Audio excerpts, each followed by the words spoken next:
Right, okay, so I'm talking about my PhD research today. I started in 2009, finished in 2013, and yes, I did my Viva on Halloween, I think it was. Yes, I'll try, sorry. I received a research grant from the SPR to complete my research. It was very generous of them. My area of interest is apparitions and poltergeists. So I wanted to do something looking at people's experiences of seeing ghosts or similar experiences. Obviously I had to do this in retrospect because it's impossible to try and be there when somebody actually has one of these experiences.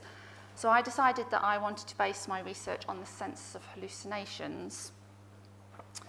So the census was conducted by the Society for Psychical Research, known as the SPR, who I'm sure several of you have heard of. Very similar organisation to ASAP, except their conference is a lot more expensive than ours. They conducted it between 1889, I have to say this carefully because I keep getting my 8s and 9s mixed up, and 1892, and published it in 1894. So approaching 125 years ago now, so a century, so hence the title of my research. The aim of the census was to see what proportion of the population had had a paranormal experience. They had 410 of what they called collectors, which were volunteers who administered interviews for them. A third of their volunteers were SPR members, and they recruited friends and family to help as well. Their interview consisted of one main question that I tend to refer to as the census question, which we'll talk about more shortly, which was a question that basically asked them if they'd had a paranormal experience. There were then further questions to try and gain as many details as they could get about that experience. So they had a rather large survey size of 17,000 responses. They would have actually had more, but they decided to cut it off at that to have a nice round number. And they found that 9.9%, technically 9.87, something like that, surveyed responded yes to the census question. So about 1 in 10 people had seen a ghost or had a paranormal experience. Chris wanted to put in a nice pretty picture of some books that have been based on the census because it's been quite an influential piece of research. So this is Chris's pretty picture for you to have a look at. Thank you, Chris. G.N.M. Tyrrell's Apparitions, 1948, Green McCreary, 1973, and at the same time, 1894, as it was done, a skeptical work by a German psychologist called Hallucinations and Illusions, which explained why the so-called veridical hallucinations were probably no such thing. And I include that because it's a little-known skeptical classic. Next slide, please. Next slide, thank you. So yes, the census has been quite an influential piece of research, and lots of people have done their own versions or tried to do a recreation. Several are here. Most notably is probably Donald West. He did the mass observation questionnaire, which was in 48, and the pilot census of hallucinations in 90. In the mass observation, he found that 14.3% of his population had had a paranormal experience, and in the pilot census, it was 11.3. So it has actually gone up since the time of the original census. Move on, Chris. They all use the same question, don't they? Yes, dear. Right, so I wanted to do something similar to what the SPR had done, but there was only me, obviously. It wasn't 410 of me. So I decided to do an online survey based on the interview they did. So it could be self-administered. And I also didn't want to look at what proportion of the population had had an experience because several studies have looked at that and found that people do have these experiences. So I wanted to look at the actual experiences themselves and compare them to the experiences received in the census of hallucinations and see how they changed over time. So I used an updated version of the census question, which I'll talk about in a minute. Participants were recruited through online methods such as Facebook and forums, through word of mouth. Somebody completed it and then told their friends about it. And there was a few articles in local newspapers and magazines. Unfortunately, the national press weren't interested at all, so that wasn't very helpful. On the responses I received, I conducted a content analysis and a thematic analysis. The idea of the content analysis was to pull details out, such as where they were when they had the experience, what they were doing, what time of year it was, details like that. And the thematic analysis was used to find themes that occurred across a few experiences, so kind of comparing them to each other and finding things that were common. So, the census question. So first we have the original census question, which is, have you ever, when believing yourself to be completely awake, had a vivid impression of seeing or being touched by a living being or inanimate object, or of hearing a voice, which impression, so far as you could discover, was not due to any physical cause? West thought that was a little bit old-fashioned, so he decided to update it. This one isn't on there. West updated it to, have you ever, when fully awake or unaffected by illness, drink or drugs, had a vivid experience of seeing something or someone, or of hearing a voice when there was nothing there and no ordinary cause for it that you could find? So I based my census question on West's, but I did make a few little changes. For 6 months, we had to go through iterations of this bloody question. It took a while, didn't it? We tested them out on different audiences to see what they understood, while trying to retain the same meaning as the original question, so the results were comparable. So 6 bloody months. Oi. So the changes I made, I changed drink to alcohol just because it sounded a little bit better.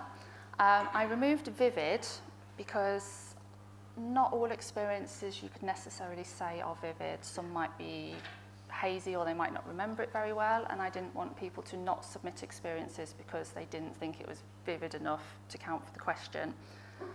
I also removed when there was nothing there. Based on what some people might believe about ghosts, some people might believe if they see a ghost there is something physically there, some people might believe it's some kind of hallucination. So I didn't really, again, want people to not submit experiences. What? Time, let's move on to the next slide. Okay, The right. question's still not interesting. Okay, thank you. Right. This bit isn't really very exciting then, to be honest. I received a lot of responses from around the world, and there were slightly more females. Why did 2/3 more women than men respond?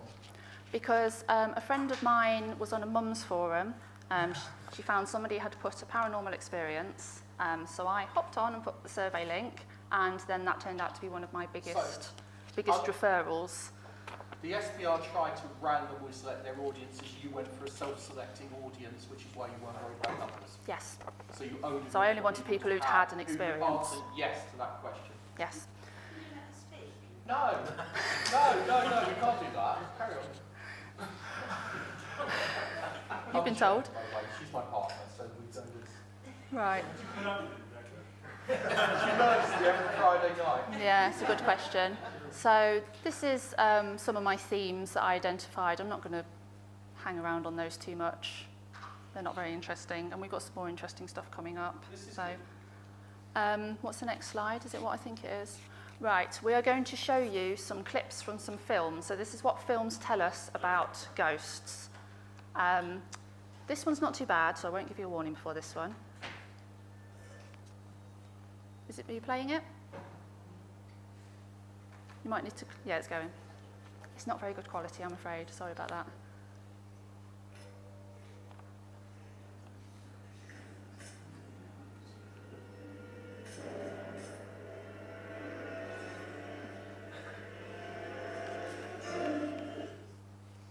That's from The Sixth Sense, if you've not seen that one. Next one. No, back. Bloody hell. Tap the screen. This is where the chair was needed. No, go back. Yeah, I know. I can't get it to actually. There you go. Sorry, Becky.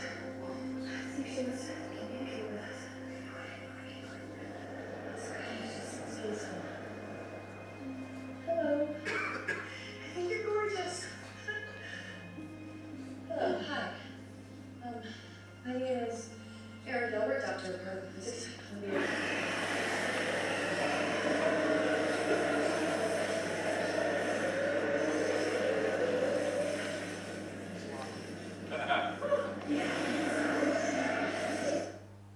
So that is the new all-female Ghostbusters, if you've not seen that one.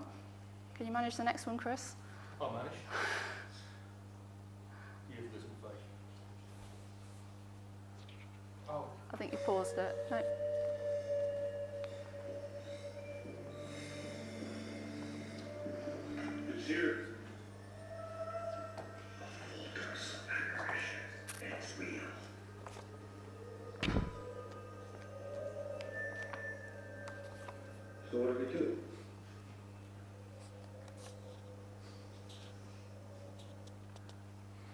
The original Ghostbusters. There is a purpose. Hang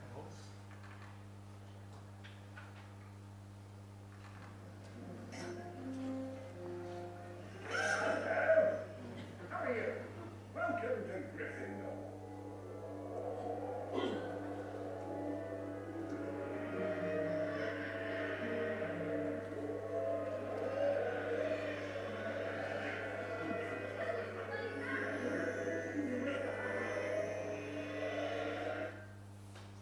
I'm sure you're all aware that's Harry Potter.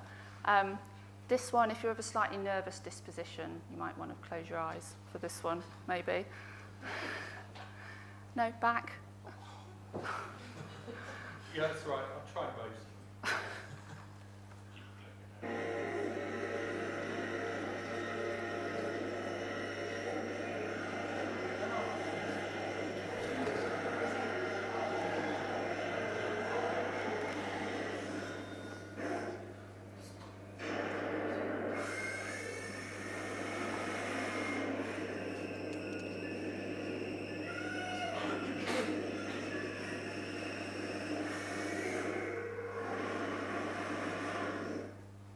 So that was The Woman in Black.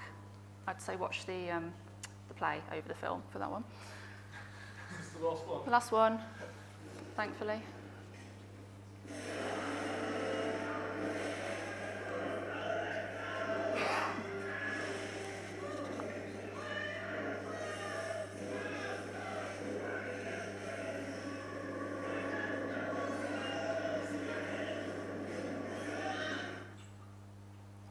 And that one was Ghost Ship, not a good film. Right. The point of playing these was films and popular culture tend to tell us certain things about what happens when you see a ghost. In general, it's dark, you'll be in some kind of old building with a reputation for being haunted. It'll get cold just before it appears. The ghost will be transparent, hazy, you'll be able to see through it. It will be in some kind of Victorian clothing, perhaps a dress, and the ghost will walk through a wall. When it came to my research, I didn't really find anything that supported any of that at all. When it came to experiences occurring in the dark, it's actually more likely that you will have an experience in the daylight rather than in the dark. I'm not going to give you too many of the figures because I think I'm running out of time, aren't I? You've got 9 minutes, you're okay. Well, when it came to just looking at apparitions, it was slightly more likely to see one in the dark than in the daylight, but it was very close. You moving on? Do you want me to play the clip? I don't know if we've got time, have we? Yeah, we've got time. Go on then, play it. No, play it. Okay, sorry. No. It's harder than it looks. Let's not play the clip. Yeah, We had actual narratives, but Chris just read out one of the stories, but it's apparently not working. So, also, when it came to where the experiences occurred, around half of the experiences occurred within the recipient's own home, with another. Chris? yeah, I can see that. It's all right, I'll get back to it. Okay, I'll try and remember what I'm supposed to be saying. With another 10 occurring in a friend or relative's house. Thank you, stop. The most common location in the house, I think, was in the bedroom, or more specifically in bed. And then there was the living room, the kitchen, the back door, the top of the stairs, bottom of the stairs, in the back garden. I think the only room that wasn't mentioned was the dining room. This was followed by outside, as in just in a field, walking down a path, not specifically in an actual location. In a car, which corresponded with quite a few road ghost experiences I received, that I'm not talking about today, unfortunately. Things like old castles, hospitals was lounging around a bit further down. And other locations included toilet cubicles, tube stations, ski resort. If you watch Most Haunted and things like that, it's always a change in temperature. Oh, there's a cold spot, or it's got cold, a ghost is about to appear. But in only 5 of my experiences did I actually find any kind of cold spot or draft or something along those lines. However, 2 of those were some of the most impressive experiences I received. In terms of impressive, I mean they were recognised ghosts, somebody they knew. They might have interacted with them, opened doors, things like that. That's what I mean by impressive. So one of the sub-themes I received was the phenomena initially appeared real. By this, I meant that at the start of the experience at least, the person would assume that it was a real person that they were seeing. So say somebody walked into the room, solid, looked like a normal person, came and sat down, still thought they were a normal person, suddenly they'd disappear. And it was only then that they realised that something was wrong. Must have been an apparition or something similar like that. Wait, I've not finished that yet. Sorry. So therefore, apparitions tend to be solid and realistic looking. They don't tend to be hazy, transparent, see-through, anything like that. Right, now you can move on.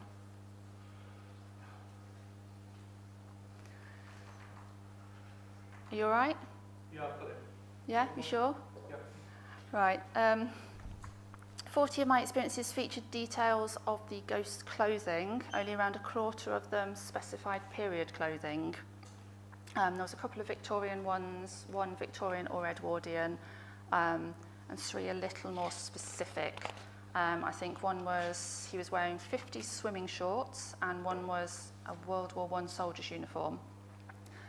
There was also 2 that appeared period from the description, something about a long cape or cloak with a hood up so they couldn't see their face, which doesn't sound very modern. In 9 experiences, it was difficult to tell. There was a little girl with a pinafore, which could be old-fashioned, could be modern. What was the other one?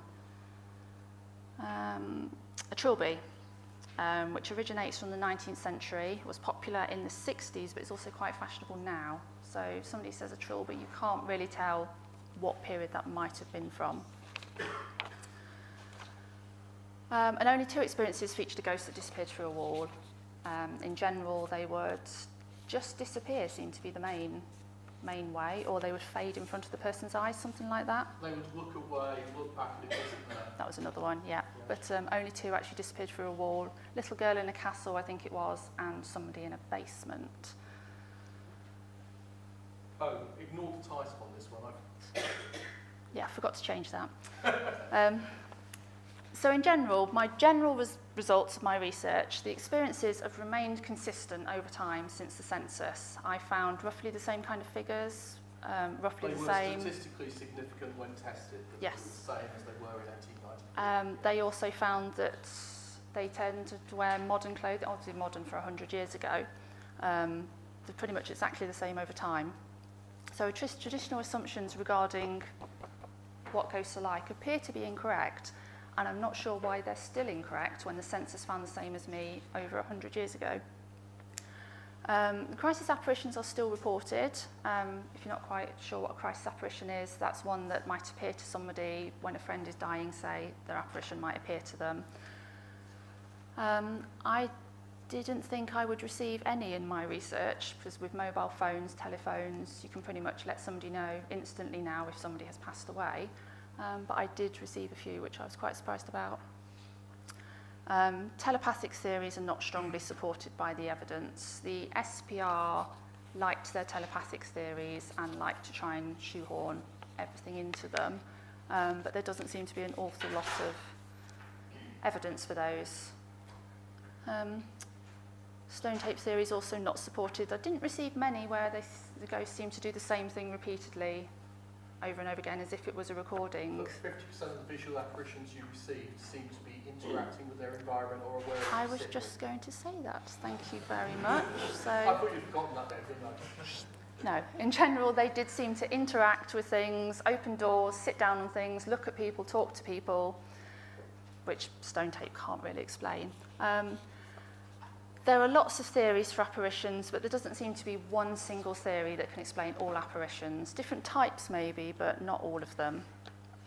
Hauntings and poltergeists, they're treated as quite distinct things, but I'm not sure that I'm doing another piece of research now, which I should be doing, but I'm not doing very much on, looking at whether hauntings and poltergeists overlap, because I think they might do. But I'm in the process of doing that research at the moment. And Chris's favourite one at the bottom, people appear to forget paranormal experiences over time. You know a little bit more about that than I If you carry out a census into paranormal experience like you did, and you ask people when did the experience occur, you would expect the experiences to go back over a period of time. So some experiences would the same, 30 years ago you'd have X number of experiences, 20 years ago X number, and so on. What actually happens is people report experiences that have occurred within the last year or so, but then rapidly you get a decline curve, which suggests that paranormal experiences are not flashbulb memories, if there's such a thing as a flashbulb memory. In other words, we forget them the same way we forget what we had for breakfast yesterday, or we rationalise them. The only way that makes them stay longer is if you reinforce the narrative by constantly retelling the story to your friends, or appearing on cheap TV documentaries and ghost hunting. That's it. I'm going to wrap up there, to be honest. Thank you very much.